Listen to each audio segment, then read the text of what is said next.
Zaidi ya wabunifu wa majengo na wakadiriaji wa majengo 600 kutoka maeneo mbalimbali nchini wanatarajiwa kukutana kwenye jukwaa moja jijini Dar es Salaam ambalo ni kubwa kwa ajili ya masuala mbalimbali watakayojadiliana, ikiwemo mabadiliko ya sheria ya ubunifu na ukadiriaji wa majengo, ambapo inaruhusu mtu binafsi kufanya kazi za miradi za ukadiriaji na ubunifu wa majengo badala ya kampuni.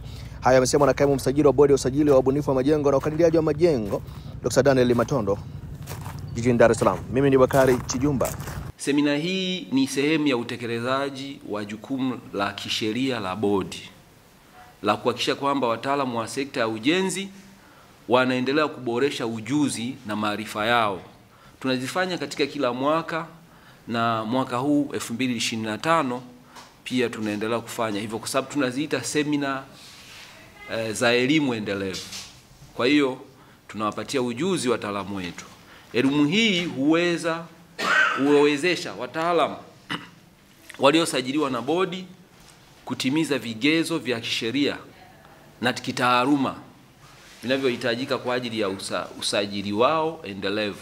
Hii ni mandatory kwamba kila aliyesajiliwa anahitaji kuendelea kupata elimu endelevu kwa sababu ya ujuzi na mabadiliko mbalimbali ambayo yanakuwa yanatokea katika muktadha wa sekta ya ujenzi. Na ndugu wanahabari, katika maada kuu ya semina ambayo tunakwenda kuijadili siku 2 zijazo, kama nilivyosema hapo awali, inasema kujenga utaalamu endelevu. Kujenga utaalamu endelevu, viwango na mikakati. Kwa hiyo tutakuwa tunazungumzia kujenga utaalamu endelevu, sio uliosimama, endelevu, viwango na mikakati. Katika mada hii inaakisi dhamira ya EQRB ama bodi katika kuhakikisha kuwa wataalamu wake wanajengewa uwezo, si katika fani zao za msingi. Fani zao za msingi ndo kama nilivyosema, fani labda za ubunifu majengo na ukadiriaji majenzi, lakini hii inawajengea uwezo si tu katika hizo taaluma zao, bali pia katika maeneo muhimu yanayochangia mafanikio na ustahimilivu wa taaluma zao. Hii mada kuu ambayo itajadiliwa kama nilivyosema ya kujenga utaalamu endelevu, viwango na mikakati, ziko mada ndogo 3 ambazo zitajadiliwa katika mkutano huu. Kwa wanahabari, mada ya kwanza ambayo ni ndogo itakayojadiliwa katika mkutano huu inasema mikakati ya biashara na usimamizi wa fedha kwa wataalamu wa sekta ya ujenzi. Kwa hiyo kuna mikakati ya biashara na usimamizi wa fedha. Mada hii inalenga hasa kuwawezesha hawa wataalamu kuwa na ujuzi wa uendeshaji wa biashara. Kumbuka, ubunifu majengo, ukadiriaji majenzi, uhandisi, ukandarasi, hizo zote ni biashara. Ni moja ya kada za biashara. Kwa hizi wanaenda kufundishwa namna ya kuweza kuwa na ujuzi wa uendeshaji wa biashara, utunzaji wa kumbukumbu zao muhimu. Kumbuka, mradi unapokuwa unaendelea, ziko kumbukumbu muhimu ambazo wanapaswa kuziweka kwa ajili ya matumizi ya baadaye.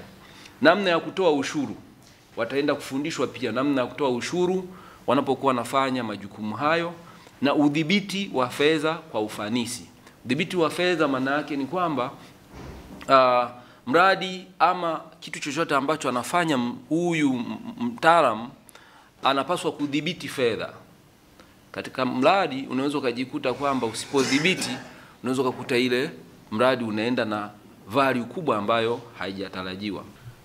Tumewafutia kwa mwaka huu wa fedha, wakuu wa fedha, tumewafutia wataalamu 9 ambao default ni kubwa, ni kwamba hawalipi annual fee, hawalipi ada ya mwaka. Kwa maana hiyo sheria inasema usipolipa ada ya mwaka kwa muda zaidi ya miaka 2, sheria inasema natakiwa tuwafutie usajili. Labda niongezee kidogo kuhusu hii semina alivyoongea kaimu msajili, kwamba tumesema kwamba mgeni rasmi anategemewa kuwa waziri wa ujenzi, Mheshimiwa Abdalla Hamisi Ulega, ambaye atafungua tarehe 25, na mgeni rasmi wa kufunga anategemewa kuwa mkuu wa wilaya Kinondoni, Mheshimiwa Saadi Mtambule. Kazi yake moja hapo ni kuhakikisha kwamba wataalamu wanatumika kwenye majengo. Wataalamu wanatumika ipasavyo kwenye majengo mbalimbali. Kwa maana hiyo Sisi kama bodi ya access na quantity surveyor,